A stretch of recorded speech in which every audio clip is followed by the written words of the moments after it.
আসসালামু আলাইকুম, শুভ সকাল। সবাইকে স্বাগত জানাচ্ছি আমার দেশ লিড নিউজে। সঙ্গে আছি আমি মাহবুবুর রহমান ইমন।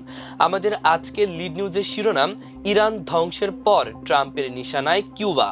চলুন দর্শক, লিড নিউজটির বিস্তারিত জেনে নেওয়া যাক। লাতিন আমেরিকা ও পশ্চিম এশিয়া কেন্দ্রিক যুক্তরাষ্ট্রের সাম্প্রতিক পররাষ্ট্রনীতি কিউবাকে আবারও আলোচনার কেন্দ্রবিন্দুতে নিয়ে এসেছে। ভেনেজুয়েলার প্রেসিডেন্ট নিকোলাস মাদুরোকে অপহরণ, গ্রিনল্যান্ড দখলে অব্যাহত হুমকি এবং ইরানে আগ্রাসনের পর মার্কিন প্রেসিডেন্ট ডোনাল্ড ট্রাম্প ইঙ্গিত দিয়েছেন যে ওয়াশিংটনের পরবর্তী বড় লক্ষ্য হতে পারে কিউবা। খবর আল জাজিরা ও এবিসির। ফ্লোরিডা থেকে সমুদ্রপথে 150 কিলোমিটারের কম দূরত্বে অবস্থিত কিউবা।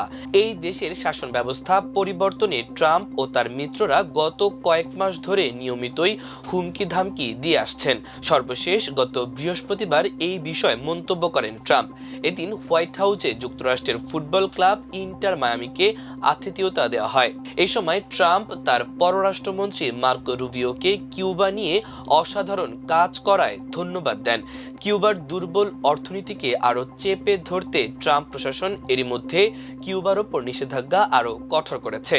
ট্রাম্প বলেছেন, কিউবায় যা হচ্ছে চমৎকার। আমরা মনে করছি আগে আমরা প্রথমে ইরান শেষ করি, এরপর সেটি সময়ের ব্যাপার হবে। মার্কিন এই প্রেসিডেন্ট আরো বলেন, আমি কয়েক সপ্তাহ অপেক্ষা করতে চেয়েছিলাম, কিন্তু আমি মনে করি আমরা শীঘ্রই কিউবায় যা ঘটতে যাচ্ছে তা উদযাপন করব। এরপর ট্রাম্প মার্কিন পররাষ্ট্রমন্ত্রী রুবিওর দিকে তাকিয়ে মন্তব্য করেন, তার পরবর্তী মনোযোগ ক্যারিবীয় দেশটির ওপর থাকবে। মার্কিন সংবাদ মাধ্যম পলিটিকোকে সাক্ষাৎকারে ট্রাম্প বলেছিলেন যে কমিউনিস্ট কিউবান সরকারের পতন হতে চলেছে।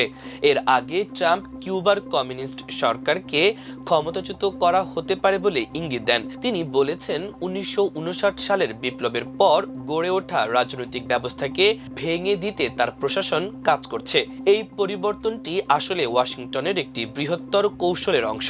এই কৌশলের অংশ হিসেবে নিষেধাজ্ঞা, অর্থনৈতিক চাপ এবং অভ্যন্তরীণ রাজনৈতিক পরিবর্তনকে সমর্থন দেওয়ার মাধ্যমে যুক্তরাষ্ট্রের কাছে বৈরী হিসেবে বিবেচিত দেশগুলোর ওপর চাপ সৃষ্টি করা হয়। কিউবা বছরের পর বছর ধরে বিদ্যুৎ ও জ্বালানি নিয়ে সংকটের মধ্যে রয়েছে। মার্কিন বাহিনী ভেনেজুয়েলায় আক্রমণ করে মাদুরোকে অপহরণ করার পর দেশটির জ্বালানি সংকট আরও বৃদ্ধি পায়।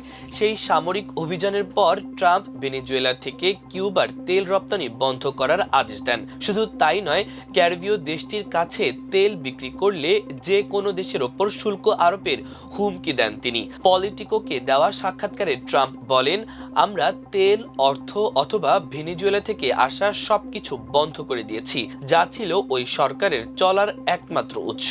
এখন তারা একটি চুক্তি করতে চায়, তাদের সাহায্য দরকার। আমরা এই বিষয়ে তাদের সঙ্গে কথা বলছি, যোগ করেন মার্কিন প্রেসিডেন্ট। মার্কিন ট্রেজারি বিভাগ ফেব্রুয়ারির শেষের দিকে ঘোষণা করেছিল যে তারা কিউবার কোম্পানিগুলোর কাছে ভেনেজুয়েলার তেল পুনরায় বিক্রি করার লাইসেন্স চাওয়া বেসরকারি কোম্পানিগুলোকে অনুমোদন দেবে, তবে তাদের কিউবার জনগণকে সমর্থন করার শর্ত দেওয়া হয়। সে সময় আরও জানানো হয়েছিল যে কিউবার সামরিক বাহিনী বা অন্যান্য সরকারি প্রতিষ্ঠান আর্থিকভাবে লাভবান হয় এমন তেল বিক্রির অনুমতি দেয়া হবে না। কিউবার জাতিসংঘের আবাসিক সমন্বয়কারী ফ্রান্সিসকো পিচনের মতে, দেশটিতে মানবিক পরিস্থিতির অবনতি ঘটার পেছনে ক্রমহ্রাসমান জ্বালানি মজুদ দায়ী।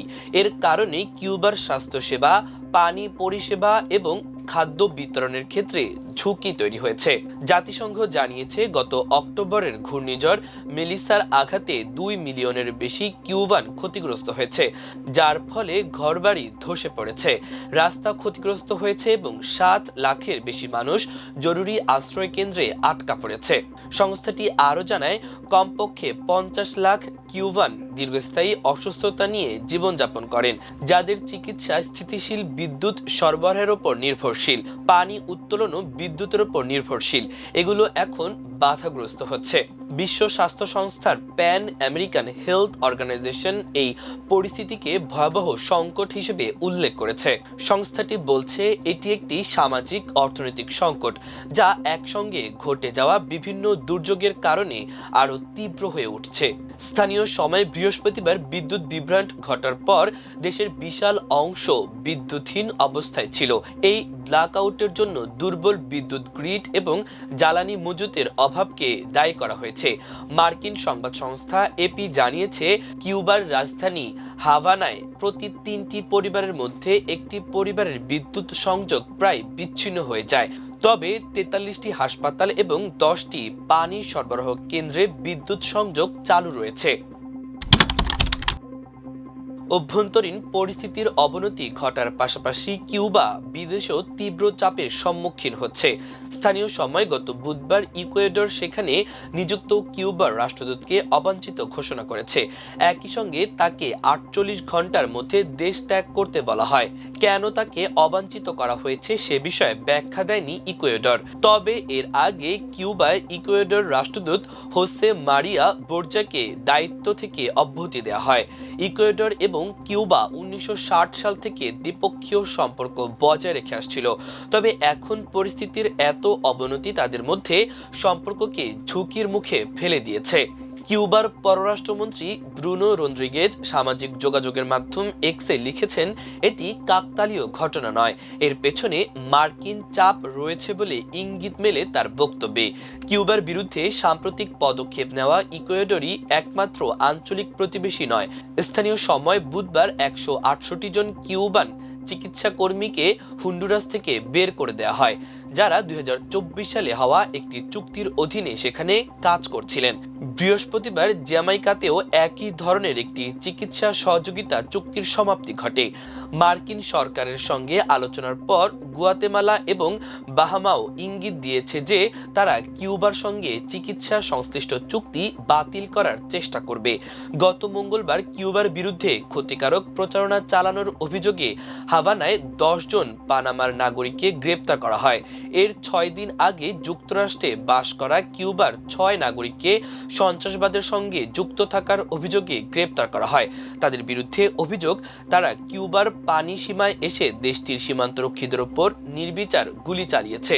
কিউবাকে কেন্দ্র করে লাতিন আমেরিকায় উত্তেজনার মধ্যে মার্কিন প্রেসিডেন্ট ট্রাম্প শনিবার ফ্লোরিডায় তার অবকাশ যাপন কেন্দ্র মার-এ-লাগোতে এ অঞ্চলের ডানপন্থী নেতাদের সঙ্গে বৈঠক করবেন। অতিথিদের মধ্যে থাকবেন ইকুয়েডরের প্রেসিডেন্ট ড্যানিয়েল নোবোয়া, আর্জেন্টিনার প্রেসিডেন্ট জাভিয়ের মাইলি, চিলির নবনির্বাচিত প্রেসিডেন্ট হোসে আন্তোনিও কাস্ট এবং এল সালভাদরের প্রেসিডেন্ট নায়েব বুকেলে। প্রিয় দর্শক, আমাদের আজকের লিড নিউজের আয়োজন এ পর্যন্তই। আগামীকাল আরেকটি লিড নিউজ নিয়ে আপনাদের সামনে হাজির হব। সে পর্যন্ত মহান আল্লাহ তাআলা আপনাদের সবাইকে ভালো রাখুক, সুস্থ রাখুক। এতক্ষণ সঙ্গে থাকার জন্য অশেষ কৃতজ্ঞতা। আল্লাহ হাফেজ।